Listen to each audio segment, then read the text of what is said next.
आप सबको नम्रता का प्यार भरा नमस्कार और बहुत सारा स्वागत।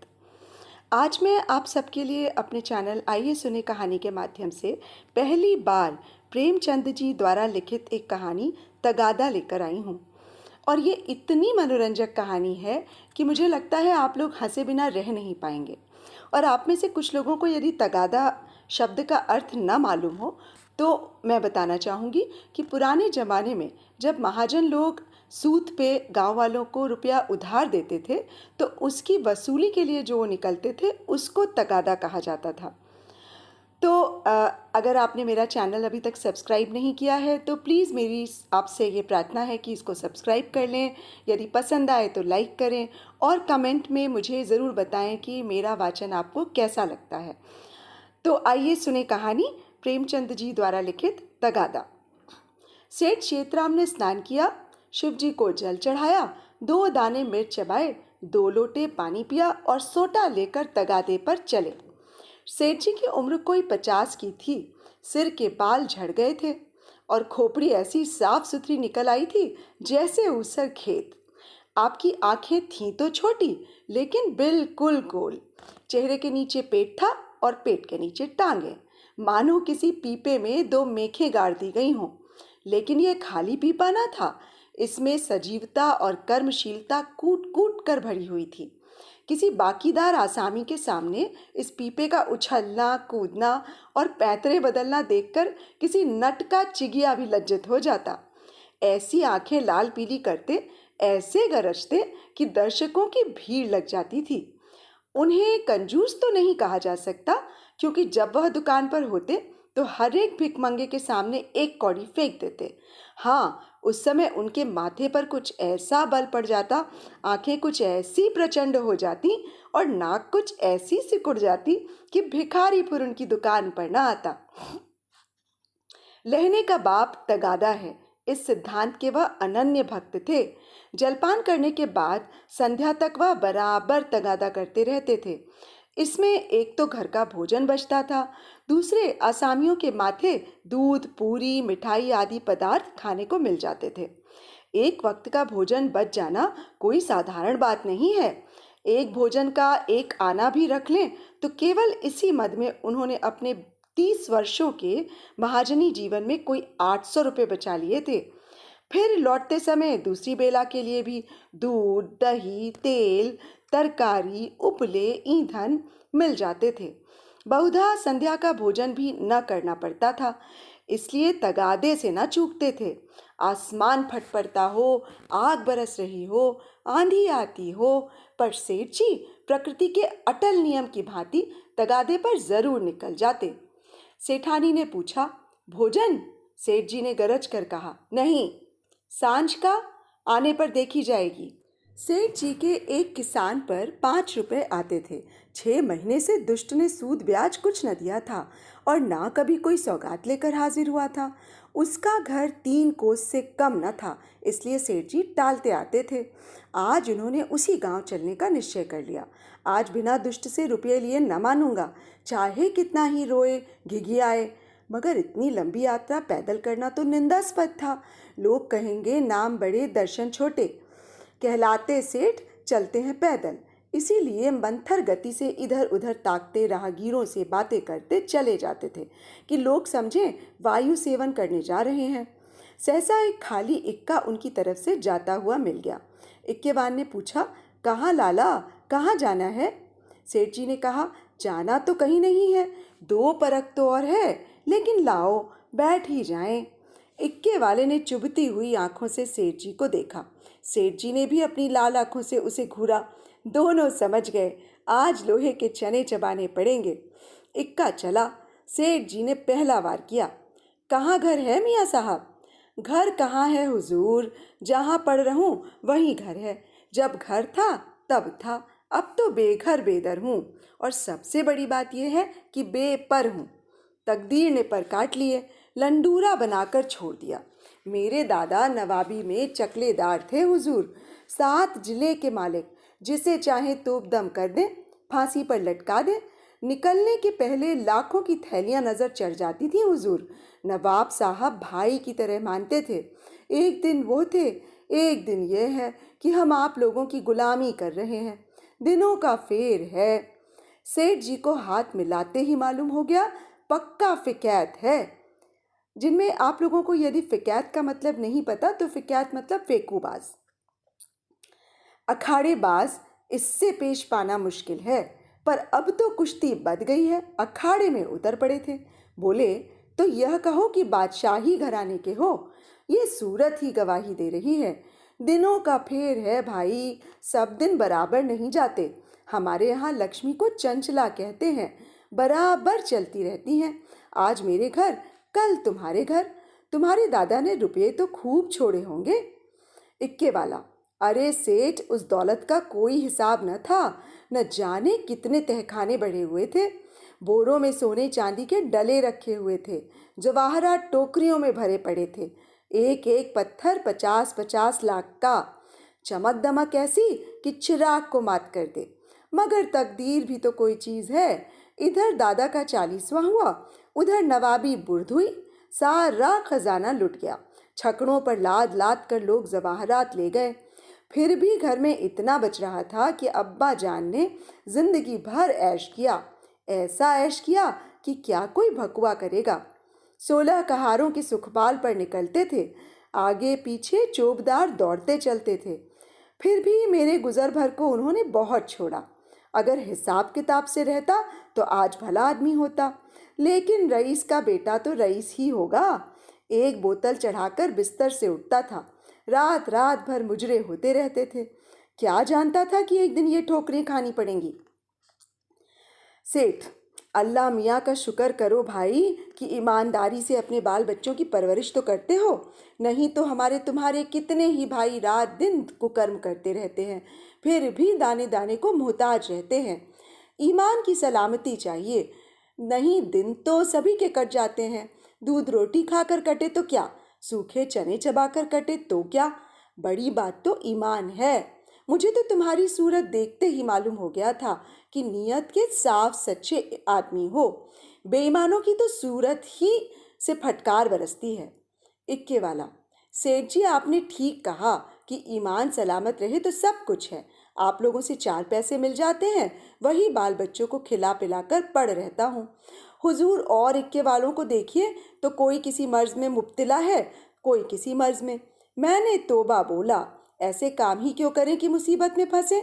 बड़ा कुनबा है, हुजूर माँ हैं, बच्चे हैं, कई बेवाएं हैं और कमाई यही इक्का है। फिर भी अल्लाह मियाँ किसी तरह निभाए जाते हैं। सेठ, वह बड़ा कारसाज है खां साहब। तुम्हारी कमाई में हमेशा बरकत होगी। इक्के वाला, आप लोगों की मेहरबानी चाहिए। सेठ, भगवान की मेहरबानी चाहिए। तुमसे खूब भेंट हो गई। मैं इक्के वालों से बहुत घबराता हूँ, लेकिन अब मालूम हुआ अच्छे बुरे सभी जगह होते हैं। तुम्हारे जैसा सच्चा दीनदार आदमी मैंने नहीं देखा। कैसी साफ तबीयत पाई है तुमने कि वाह। सेठ जी की ये लच्छेदार बातें सुनकर इक्के वाला समझ गया कि ये महाशय परले सिरे के बैठकबाज हैं। ये सिर्फ मेरी तारीफ करके मुझे चकमा दिया चाहते हैं। अब और किसी पहलू से अपना मतलब निकालना चाहिए। इनकी दया से तो कुछ ले मरना मुश्किल है। शायद इनके भय से कुछ ले मरूं। बोला, मगर लाला, ये ना समझिए कि मैं जितना सीधा और नेक नजर आता हूँ उतना सीधा और नेक हूँ भी। नेकों के साथ नेक हूँ, लेकिन बुरों के साथ पक्का बदमाश। यूँ कहिए आपकी जूतियाँ सीधी कर दूँ, लेकिन किराए के मामले में किसी के साथ रियायत नहीं करता। रियायत करूँ तो खाऊं क्या। सेठ ने समझा था इक्के वाले को हत्थे पर चढ़ा लिया। अब यात्रा निर्विघ्न और निःशुल्क समाप्त हो जाएगी। लेकिन यह आलाप सुना तो कान खड़े हुए। बोले, भाई, रुपये पैसे के मामले में मैं भी किसी से रियायत नहीं करता, लेकिन कभी कभी जब यार दोस्तों का मामला आ पड़ता है तो झक मार कर दबना ही पड़ता है। तुम्हें भी कभी कभी बल खाना पड़ता होगा। दोस्तों से बेमुरौती तो नहीं की जाती।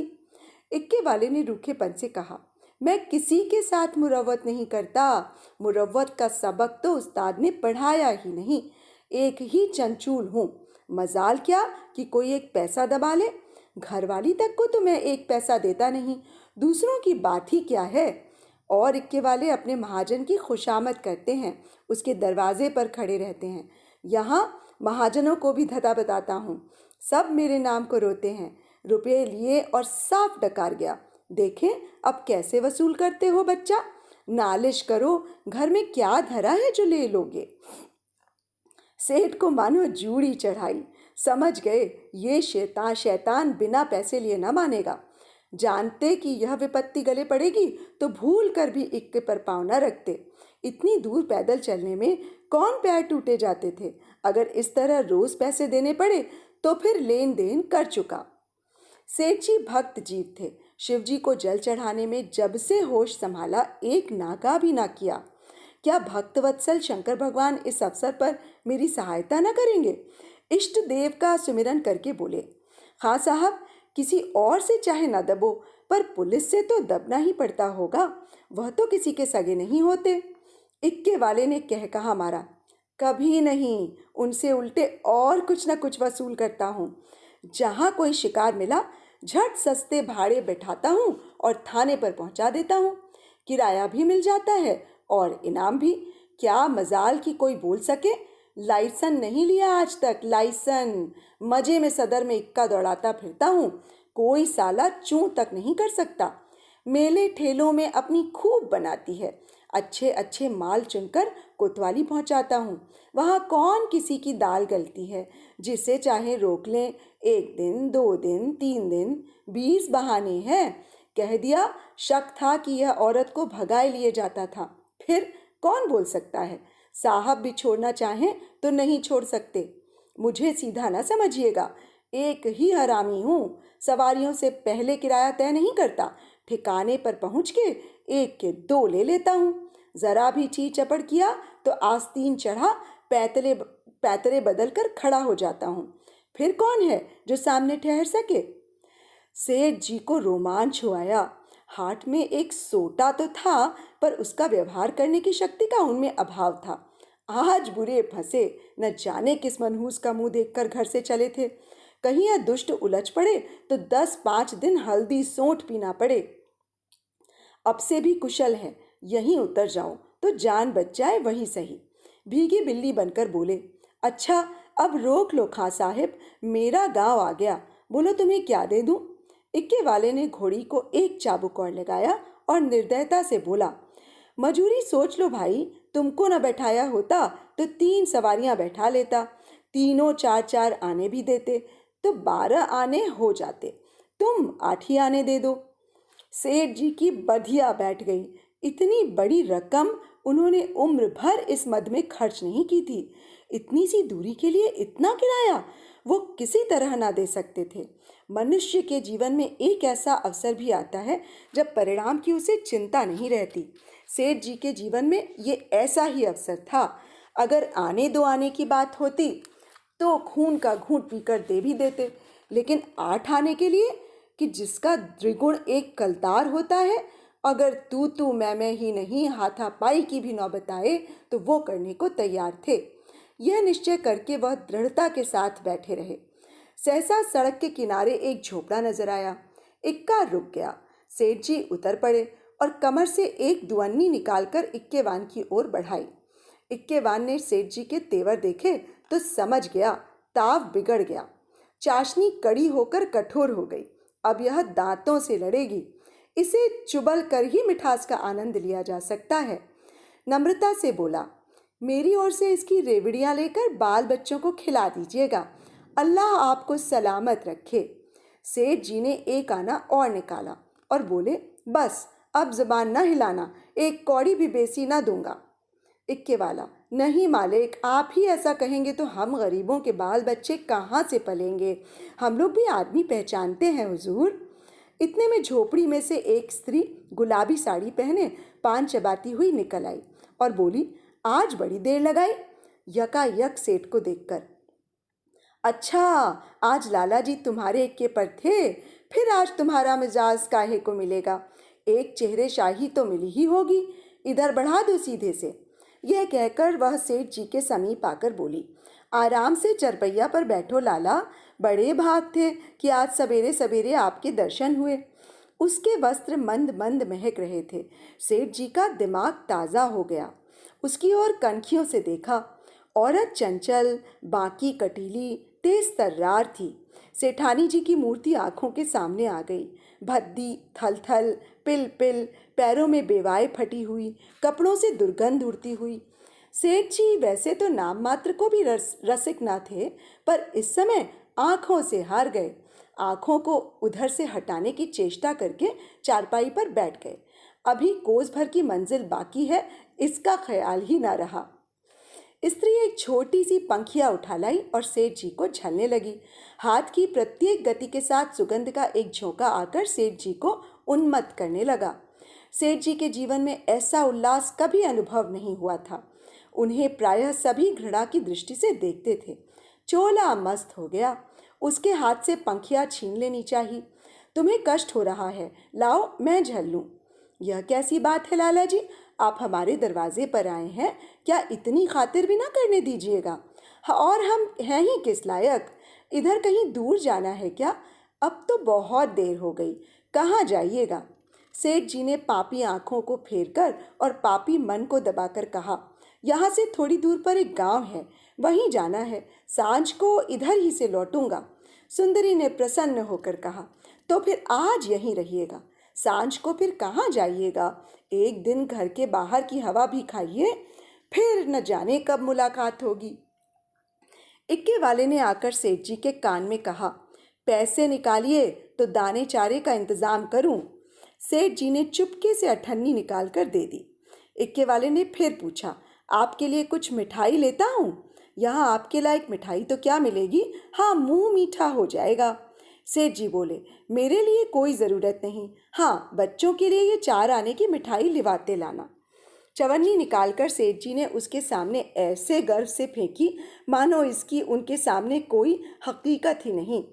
सुंदरी के मुंह का भाव तो देखना चाहते थे, पर डरते थे कहीं वो ये ना समझे कि लाला चवन्नी क्या दे रहे हैं, मानो किसी को मोल ले रहे हैं। इक्के वाला चवन्नी उठाकर जा ही रहा था कि सुंदरी ने कहा, सेठ जी की चवन्नी लौटा दो। लपक कर उठा ली, शर्म नहीं आती? ये रुपया मुझसे लो, 8 आने की ताज़ी मिठाई बनवा कर लाओ। उसने रुपया निकालकर फेंका। सेठ जी मारे लाज के गड़ गए। एक इक्केवान की भटियारिन, जिसकी टके की भी औकात नहीं, इतनी खातिरदारी करे कि उनके लिए पूरा रुपया निकाल कर दे दे, यह भला वह कैसे सह सकते थे? बोले, नहीं नहीं, यह नहीं हो सकता, तुम अपना रुपया रख लो। रसिक आंखों को तृप्त करके, मैं रुपया दिए देता हूँ, यह लो, 8 आने की ले लेना। इक्केवान तो उधर मिठाई और दाना चारे की फिक्र में चला। इधर सुंदरी ने सेठ से कहा, वो तो अभी देर में आएगा लाला, तब तक पान तो खाओ। सेठ जी ने इधर उधर ताककर कहा, यहाँ तो कोई तंबोली नहीं है।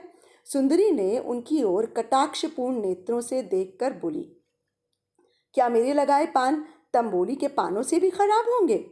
सेठ जी ने लज्जित होकर कहा, नहीं नहीं, यह बात नहीं, तुम मुसलमान हो ना? सुंदरी ने विनोदमय आग्रह से कहा, खुदा की कसम, इसी बात पर मैं तुम्हें पान खिलाकर छोड़ूंगी। यह कहकर उसने पानदान से एक बीड़ा निकाला और सेठ जी की तरफ चली। सेठ जी ने 1 मिनट तो हाँ हाँ किया, फिर दोनों हाथ बढ़ाकर उसे हटाने की चेष्टा की, फिर जोर से दोनों ओंठ बंद कर लिए। पर जब सुंदरी किसी तरह न मानी तो सेठ जी अपना धर्म लेकर बेतहाशा भागे। सोंटा वहीं चारपाई पर रह गया। 20 कदम पर जाकर आप रुक गए और हाँफ कर बोले, देखो इस तरह किसी का धर्म नहीं लिया जाता, हम लोग तुम्हारा छुआ पानी भी पी लें तो धर्म भ्रष्ट हो जाए। सुंदरी ने फिर दौड़ाया। सेठ जी फिर भागे। इधर 50 वर्ष से उन्हें इस तरह भागने का अवसर ही ना पड़ा था। धोती खिसक कर गिरने लगी, मगर इतना अवकाश न था कि धोती बांध लें। बेचारे धर्म को कंधे पर रखकर दौड़े चले जाते थे। न मालूम कब कमर से रुपयों का बटुआ खिसक पड़ा। जब एक 50 कदम पर फिर रुके और धोती ऊपर उठाई तो बटुआ नदारद। पीछे फिरकर देखा, सुंदरी हाथ में बटुआ लिए उन्हें दिखा रही थी और इशारे से बुला रही थी। मगर सेठ जी को धर्म रुपये से कहीं प्यारा था। 2-4 कदम चले, फिर रुक गए। यकायक धर्म बुद्धि ने डांट बताई, थोड़े रुपये के लिए धर्म छोड़े देते हो? रुपये बहुत मिलेंगे, धर्म कहाँ मिलेगा? यह सोचते हुए वो अपनी राह चले, जैसे कोई कुत्ता झगड़ालू कुत्तों के बीच से आहत दुम दबाए भागा जाता हो और बार बार पीछे फिरकर देख लेता हो कि कहीं वे दुष्ट आ तो नहीं रहे हैं। तो ये थी कहानी दोस्तों, आज की प्रेमचंद जी द्वारा लिखित तगादा। थी ना मनोरंजक? आप लोगों को कैसी लगी मुझे कमेंट बॉक्स में ज़रूर बताइएगा। तो आज के लिए बस इतना ही। कल तक के लिए नमस्कार। कल फिर एक कहानी के साथ आपके सामने उपस्थित हो जाऊंगी।